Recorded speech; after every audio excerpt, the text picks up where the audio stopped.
Olá, querido internauta, a paz do Senhor, no ar pela TV CPAD, o seu programa Teologia em Foco. Nossa entrevista de hoje é com a articulista do jornal Mensageiro da Paz. Ela é professora de Língua e Literatura Hebraicas e mestre em Literatura Brasileira. Ela é doutora em Literatura Comparada e especialista em Relações Internacionais. Congrega na Assembleia de Deus em Bom Sucesso, no Rio de Janeiro. Seja muito bem-vinda, irmã Sara Alice Cavalcante. Eu quero dizer que é um prazer estar aqui, participando desse programa, que eu tenho certeza visa alcançar aqueles cujo coração já arde de amor pelo estudo das Escrituras Sagradas. Então é um prazer e para mim um privilégio poder participar com os irmãos. O foco de nossa entrevista de hoje é Teologia da Substituição. Vamos ao foco. Irmã Sara, o que defende e em que se sustenta a teologia da substituição, também chamada de supersessionismo? Exatamente, pastor. E já nesse nome paralelo, supersessionismo, nós podemos perceber em que é que se baseia essa linha doutrinária. Na ideia de que a aliança de Deus com Israel, pelos erros de Israel, teria cessado, sendo então Israel agora substituído pela igreja. Agora é bom explicar aos nossos ouvintes, participantes do programa, que apesar de ter esse nome Teologia da Substituição, a teologia não faz parte do corpus da nossa teologia sistemática, unindo-se mais àquelas outras linhas doutrinárias como teologia da prosperidade, teologia da missão integral, teologia do domínio, tão em voga nesse momento. Ou seja, é uma linha doutrinária, é mais uma ideologia que procura calcar os seus argumentos em textos bíblicos, mas nós não reconhecemos e nem adotamos no corpus da nossa teologia sistemática. Mas ela se sustenta em que? Ela se sustenta neste argumento, ela é isso, mas ela se sustenta em quê? Ela defende que uma vez que Israel tenha cometido erros, o tempo de Israel teria cessado. E que agora então a igreja assumiria todas as promessas feitas por Deus a Israel, considerando erroneamente que a aliança feita entre Deus e Abraão poderiam ter um tempo de término. Diferentemente da aliança mosaica, que foi uma aliança condicional, se atentamente ouvir, se cumprir, de se obedecer, a aliança abrâmica não foi condicional, foi incondicional, irrevogável. E o Senhor jurou por Ele mesmo, quando nós pensamos naqueles 3 grandes animais partidos, o que sinalizava, apontava que 3 pessoas participantes da aliança iriam passar pelo meio deles e depois então o fogo seria ateado. Deus naquele momento não permitiu sequer que Abraão passasse pelo meio dos animais, somente ele passou. E nós entendemos que eram 3 animais porque eram 3 pessoas, Pai, Filho, Espírito Santo. Então a aliança de Deus com Israel só cessa se o Pai, o Deus Todo-Poderoso, falecer, ou o Filho, ou o Espírito Santo. Então, se essa possibilidade não é anulada. Então dizer que a igreja é o Israel de Deus é correto? Não, não é correto. É uma supressão que se faz da conjunção aditiva no grego kai, ou e, quando ali o apóstolo faz uma explanação sobre o comportamento dos santos de Deus e que aquela regra então valesse, as bênçãos de Deus valessem para eles e para todo o Israel de Deus. Israel de Deus são os judeus que creem que Jesus é o seu Messias, que já abraçaram Jesus como Messias. A igreja é gloriosa, a igreja é a alegria da terra, a igreja é um projeto tremendo do coração de Deus, mas é bom nós guardarmos as posições. Vamos lembrar, pastor, embora essa seja uma colocação dura, que o Senhor não teve por inocentes nem mesmo os anjos que não guardaram, que não obedeceram às suas posições. A igreja tem, dada por Deus, um projeto e um futuro glorioso. Israel também tem. E as promessas que Deus fez a Israel precisam ser cumpridas. Envolvem a descendência, envolvem a terra, envolvem ser bênção para todas as terras. Nessa questão da bênção, eu creio que a igreja somou e temos sido instrumentos de Deus para abençoar todas as nações de toda a terra. Mas há outros aspectos que cabem somente a Israel como nação. A senhora falou aqui no aspecto da terra. Sim. Bem, em 1948, Israel tornou-se nação. Depois de ter passado um período apagada do mapa, voltou a ser nação. Como é que os defensores da teologia da substituição veem esse fato e como é que se pode ser visto do ponto de vista de Israel ter sido isolado da promessa de Deus se em 1948 voltou a ser nação? Pois é, pastor, os supercessacionistas procuram ignorar esse fato ou diminuir a sua importância. Quando, na verdade, nós vemos que o renascimento do hebraico, o renascimento de Israel como nação, a retomada dos filhos de Israel, o retorno a aliar, o grande movimento de aliar de vários países para Israel, isso só pode ser obra, ter sido e continuar sendo obra do Todo-Poderoso.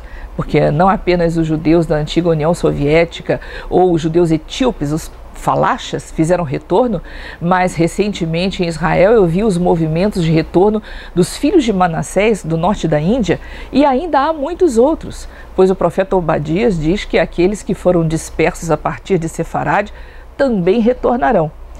Os adeptos da teologia da substituição veem nisso apenas um detalhe da história. Mas nós entendemos e vemos que Israel existir como nação é um milagre, é algo de sobrenatural. Deus costurou nas relações internacionais um momento específico para que isso pudesse acontecer, para chegarmos à Declaração Balfour, para se pensarmos então que à época o primeiro-ministro inglês cria em Deus, que Woodrow Wilson era presidente dos Estados Unidos e era um crente em Cristo, que o gabinete formado na Grã-Bretanha para tratar do assunto compunha-se de 9 membros, 8 deles fiéis a Deus. Foi Deus quem costurou isso, não é, pastor? Foi Deus quem preparou isso.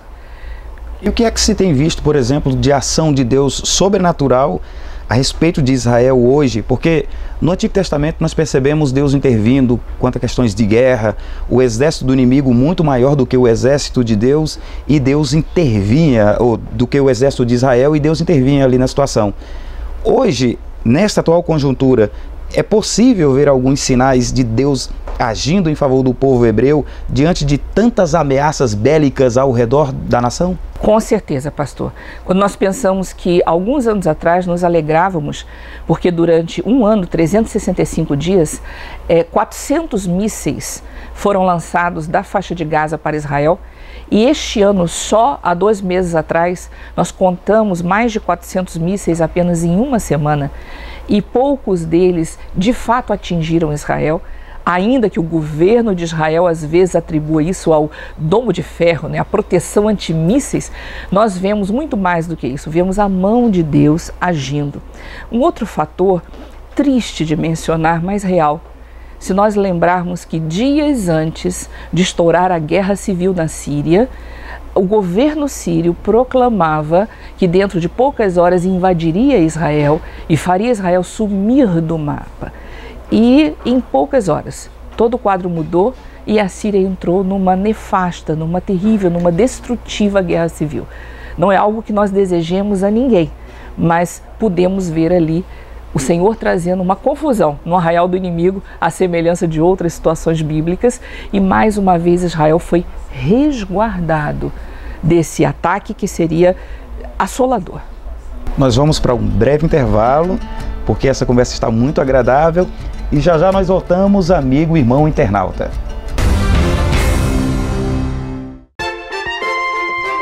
Quer um estudo completo e profundo das Sagradas Escrituras? Conheça a Bíblia de Estudo Holman e surpreenda-se. Esta Bíblia foi projetada para que cada recurso esclarecedor esteja na mesma página com o texto bíblico ao qual se refere.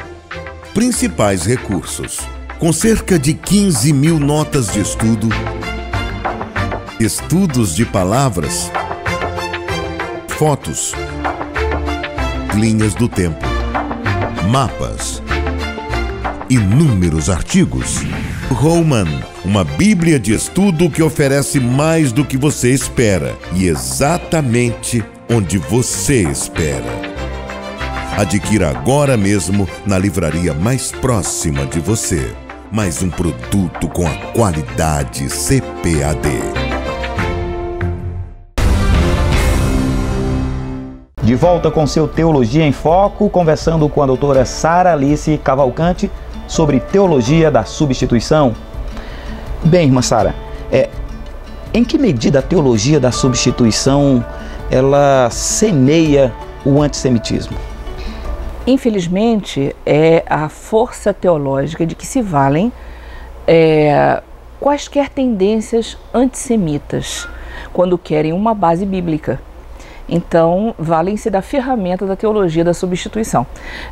Um exemplo, desde o ano 160 da era cristã, já na pessoa de Justino Mártir, nós vamos ver pregações, mensagens que vão inflamando o ódio contra os judeus. À medida em que a igreja ia ocupando a liderança, ou a liderança da igreja ia sendo ocupada por não-judeus, diferentemente dos seus primeiros dias, e na medida também em que a igreja ia se tornando estatal, com aquele ápice em Constantino, vão se multiplicando as mensagens de ódio aos judeus. E nós vamos ver um fomentador, infelizmente, dessa linha de ódio na pessoa de Lutero. Parece-nos que o que nós lemos sobre Lutero, o que nós conhecemos, é que nos primeiros tempos Lutero pensou em agregar os judeus ao movimento de reforma que ia se desenvolvendo. Tendo sido frustrado nesse intento, ele partiu então para duras, terríveis pregações que fomentaram fortemente o ódio a Israel, com orientações para que se destruíssem casas de judeus, fechassem sinagogas, queimassem textos do Talmud. E isso não parou em Lutero, mas foi bebido por líderes como Hitler. Hitler valeu-se tremendamente das pregações luteranas para dar uma base ou uma capa de cristianismo àquilo que não podia ter justificativa nem cristã, nem moral, nem ética. Então nós podemos dizer que, infelizmente, a teologia da substituição fomentou e ainda fomenta muito ódio entre judeus e cristãos. Isso é um dado, nós podemos encontrar as fontes históricas de todo esse percurso, nós vamos ver essa mancha percorrendo a história dos pais da igreja, dos cruzados, da Inquisição, da história moderna. E ainda hoje, mesmo no seio da igreja, infelizmente, nós nos deparamos com muita propaganda antissemita, com muita visão antissemita. Eu gostaria, pastor, de ressaltar que esse percurso de ódio não é da história pregressa apenas. Ela também faz parte da história atual. E ela é tão terrível que ela enfraquece a nossa visão escatológica, porque não há escatologia bíblica sem a presença atuante de Israel como parte do plano de Deus para aquilo que se cumprirá. Nesse caso, que elementos da escatologia que nós compreendemos teriam que deixar de existir caso Israel não fosse mais o povo de Deus? Nós teríamos de retirar a profecia, todas as profecias relativas ao milênio. Porque, afinal de contas, nós cremos que a igreja será arrebatada, mas que o Senhor continuará tratando com Israel. Ao mesmo tempo em que o Senhor julga as nações através da grande tribulação, Ele estará tratando e preparando Israel para adentrar no tempo milenial. No tempo do milênio, nós temos também uma outra situação, uma situação sacerdotal, a existência de um templo, a existência de sacrifícios que não serão mais sacrifícios que apontam para o sacrifício da cruz como algo a acontecer no futuro, mas que são memoriais do sacrifício da cruz já ocorrido para a remissão de todo aquele que crê. E esse trabalho, esse ofício sacerdotal estará nas mãos de Israel. Então não há como nós termos uma escatologia saudável se nós aderirmos à teologia da substituição. Israel faz parte dos planos de Deus para os tempos do fim. Nesse caso aí, não há possibilidade de nós termos a junção de teologia da substituição com a escatologia que nós defendemos. Não há. Se nós retirarmos os judeus do plano de Deus, nós não sustentaremos a nossa visão escatológica. Israel é fundamental para a realização daquilo que vai acontecer. Não vamos esquecer de que o Senhor Jesus, na sua vinda gloriosa, não no arrebatamento, mas no seu glorioso retorno, virá para reinar sobre toda a terra, a partir de Israel, a partir de Jerusalém. Então nós precisamos ter Israel, ter Jerusalém e ter os judeus. Então Israel continua fazendo parte, não fosse o pacto do Senhor com Israel, um pacto eterno. E quanto à questão da salvação, então, da igreja e de Israel, a salvação em Cristo Jesus, como se dá esse processo e como se dará? Precisamos lembrar mais uma vez da oliveira. A oliveira nos dá a imagem da sua seiva, do seu tronco, nos mandamentos, nas doutrinas, na palavra. E Israel é ramo da oliveira verdadeira. Aquele que não é nascido da carne em Abraão tem a oportunidade de ser um filho na fé desse mesmo Abraão e ser um ramo enxertado na oliveira. Então, a igreja nasce como um enxerto a essa oliveira. E que enxerto glorioso, né? Que maravilha de Deus, que são milhares, são milhões, são multidões de todas as línguas, tribos e nações. Mas a palavra também nos adverte ao ramo enxertado, a que o ramo enxertado não se vanglorie, não se envaideça com relação aos ramos naturais. Pois se o Senhor pôde enxertar um não ramo, muito mais pode vivificar um ramo natural. Então, aquele que é salvo em Cristo. Todo o que é salvo em Cristo. Mas há um tempo em que o Senhor está tratando com as nações gentílicas e haverá um tempo em que ele vai retornar a tratar especificamente com Israel. O que não impede que todo coração quebrantado e contrito hoje, seja de judeu ou grego, que se abrir para receber Jesus como Messias, nada obsta, nada impede a que essa vida seja salva. E quanto a algumas igrejas, irmã Sara, que utilizam de elementos do judaísmo por entenderem que são o Israel de Deus, pegam alguns elementos do judaísmo e inserem dentro das suas liturgias, dentro de seus cultos?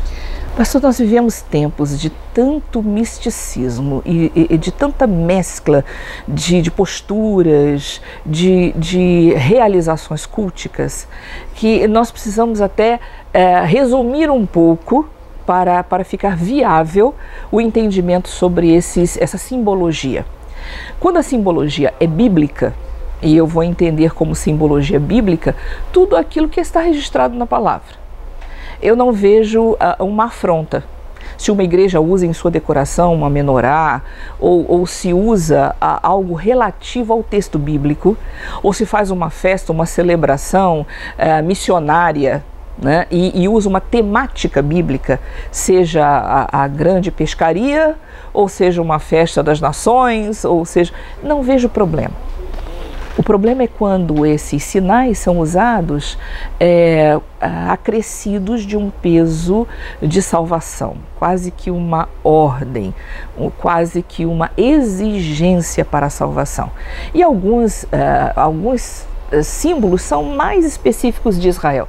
Estrela de Davi, o uso do quipá, o uso do talit, são muito mais voltados a Israel do que a igreja como corpo livre de Cristo.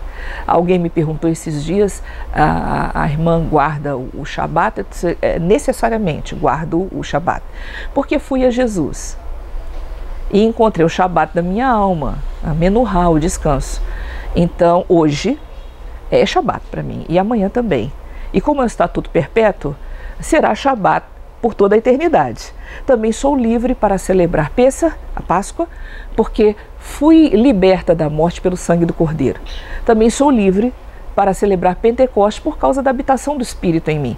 E estamos tabernaculando aqui, estamos numa maravilhosa festa de tabernáculo, porque onde estamos 2 ou 3 reunidos, o Senhor está conosco.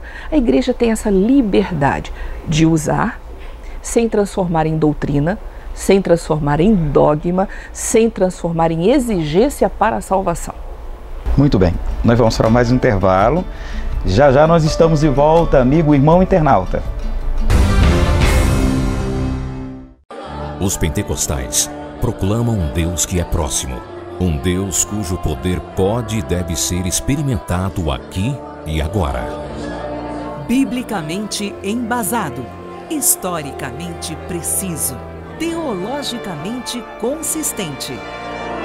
Pentecostes, essa história é a nossa história, de Robert Menzies. Peça já o seu, um produto com a qualidade CPAD. Você pergunta, Billy Graham responde. Um livro com mais de 80 respostas bíblicas sobre temas como drogas, perdão, suicídio, ansiedade, sexualidade, culpa, entre outros. Escritas por um dos maiores evangelistas da história. Billy Graham responde. Nas melhores livrarias ou pelo 0800 021 7373.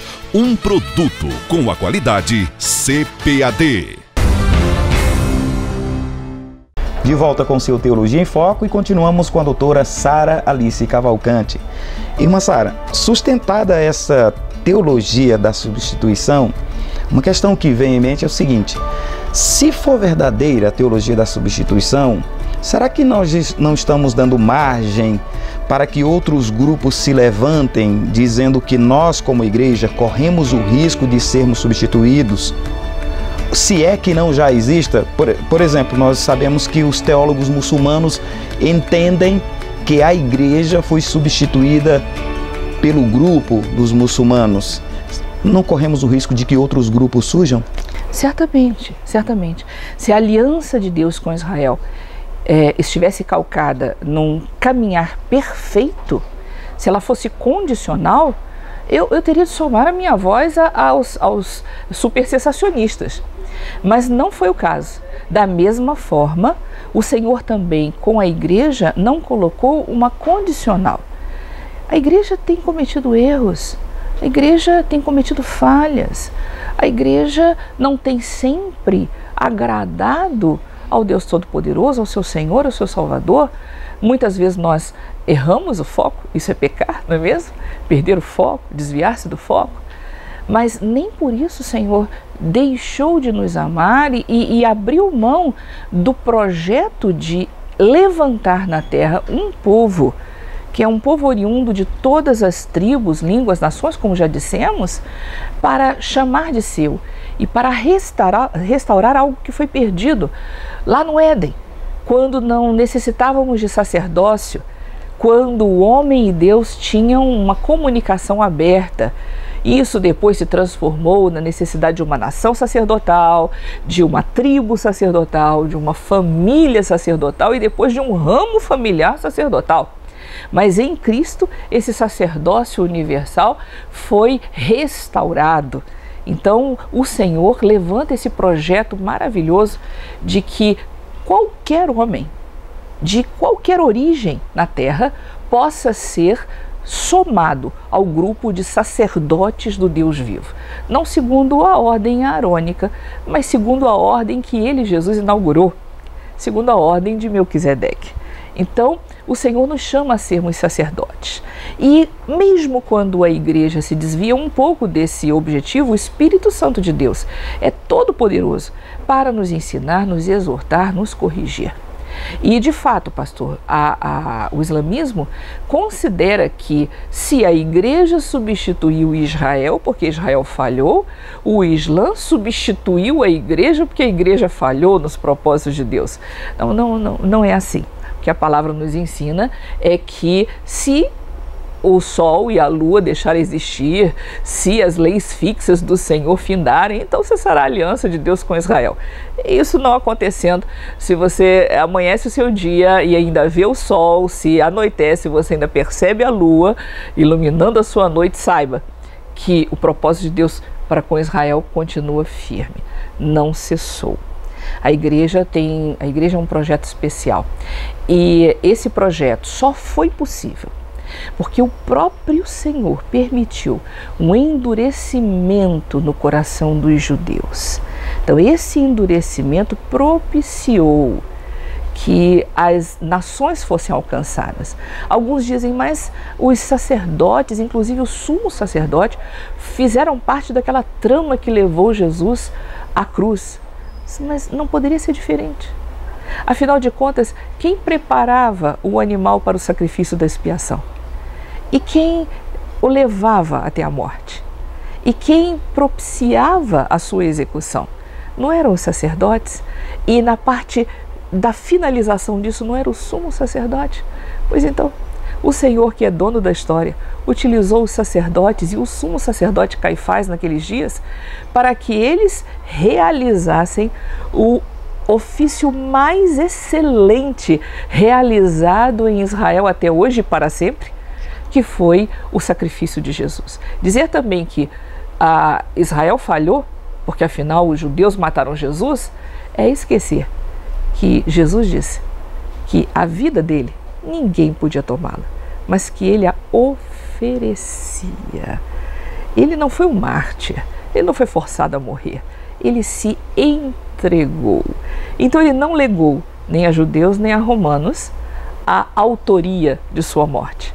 Ele declara que ele mesmo se entregou e poderia ter negado a qualquer momento esse sacrifício. Mas glórias a Deus, que foi até o final como uma ovelha muda perante os seus tosqueadores, ele morreu por nós. Bem, as questões históricas, todas essas situações que já foram citadas, inclusive pontos da teologia, da história da teologia, foram apresentados durante essa entrevista. Mas biblicamente, além da senhora ter citado de forma indireta algumas porções bíblicas, o que é que nós podemos citar da Bíblia que desconstrói a ideia da teologia da substituição? Eu permaneço com Gênesis 12, com a aliança feita por Deus com Abraão. É uma aliança em que ele não deixa margem de dúvidas de que abençoaria Abraão. E mais, ainda agrega a essa bênção a possibilidade de toda a humanidade ser abençoada. Pois está escrito, abençoarei os que te abençoarem, amaldiçoarei aqueles que te amaldiçoarem. Em ti serão benditas todas as nações da terra. E, de fato, por causa da bênção, da vinda, da encarnação de Cristo, da sua morte por toda a humanidade, todas as famílias da terra foram abençoadas. Agora, cabe a cada um individualmente crer, tomar posse dessa bênção, não é, pastor? E nós precisamos entender que não são povos em conflito e não são posturas conflitantes, apenas são papéis que se desempenham em paralelo, segundo um projeto que o próprio Deus construiu. Há um lugar para a igreja, há um lugar para Israel, e todo aquele judeu que hoje abrir o seu coração e receber Jesus como Messias, ele vai fazer parte da igreja e ele também pode ser chamado Israel de Deus. Os gentios que já abriram o seu coração e que fazem parte do corpo de Cristo são igreja, são noiva, são alegria da terra, são brilho de Deus na terra, são uma cidade edificada sobre os montes.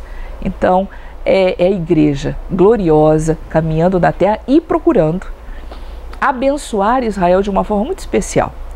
A melhor maneira para nós abençoarmos Israel, que é evangelizando as nações. para que o tempo do gentio se cumpra e para que logo, logo se inaugure o tempo em que Deus estará, mais uma vez, tratando especificamente com a casa de Israel. Irmã Sara, quanto a essa questão de abençoarei os que te abençoarem, amaldiçoarei os que te amaldiçoarem, qual a importância de uma nação ser a favor de Israel? Eu acredito realmente que é de muita importância, isso implica em variadas e copiosas bênçãos, porque está escrito na palavra. Quando nós pensamos e citamos aqui no início da entrevista sobre o restabelecimento do Estado judeu, nós podemos perceber que Deus colocou cristãos na liderança de vários países, criou realmente uma malha, um entrecruzamento de situações no relacionamento entre as nações daqueles dias, para que viesse a ser possível o estabelecimento do Estado judeu. Então, quando vemos lideranças cristãs ou lideranças simpáticas ao texto, à palavra de Deus, serem colocadas por Deus, né? Porque toda autoridade vem de Deus, nós cremos assim, né? Sendo distribuídas pelo Senhor em postos estratégicos, eu acredito pessoalmente que Deus esteja desenhando um projeto, esteja preparando algo de especial e de especial importância para os últimos tempos. Não significa que o ter um líder cristão ou ter um líder próximo à palavra de Deus venha necessariamente a trazer uma mudança no quadro da nação. Isso depende de cada um, de como cada um se posiciona diante de Deus. Então não é, vamos colocar isso de forma mais objetiva, não é pelo fato de termos um dia, quem sabe, um presidente cristão evangélico, que aí toda a situação da nação vai mudar, ou termos um judeu na presidência da república, então todo o quadro da nação vai mudar. Não, isso não é, a soma não é assim, mas existe bênção. Existe bênção, e a bênção vai vir porque a palavra do Senhor não mente, Deus não mente, Deus é fiel e zela pela sua palavra para a cumprir. Irmã Sara, muito obrigado. Nossa entrevista encerra aqui, mas eu gostaria que a senhora dirigisse aos nossos internautas e deixasse uma última palavra nesta entrevista. Eu quero aproveitar esse momento, sim, em especial sabendo que aqueles que dedicaram alguns minutos para participar conosco desse programa são pessoas que querem estudar mais a palavra, que têm zelo pelas Escrituras Sagradas. É muito importante, sempre foi e hoje mais ainda, é muito importante nós não seguirmos todo e qualquer vento de doutrina. É necessário checar, ainda que a tradição repita determinadas expressões e determinados entendimentos, vale a pena aquele que continua sendo fiel a Deus no estudo das Escrituras voltar ao texto, não ao que se diz sobre o texto, não ao que a história construiu a partir do texto, mas ao texto, para saber aquilo que de fato as Escrituras dizem sobre o assunto. Quanto ao mais, irmãos, no futuro, depois de todas essas coisas terem se desenrolado e a escatologia estiver toda em curso, nós vamos ver que, no fundo, o Senhor levantou para si mesmo um povo que lhe é peculiar, um povo santo, um povo separado.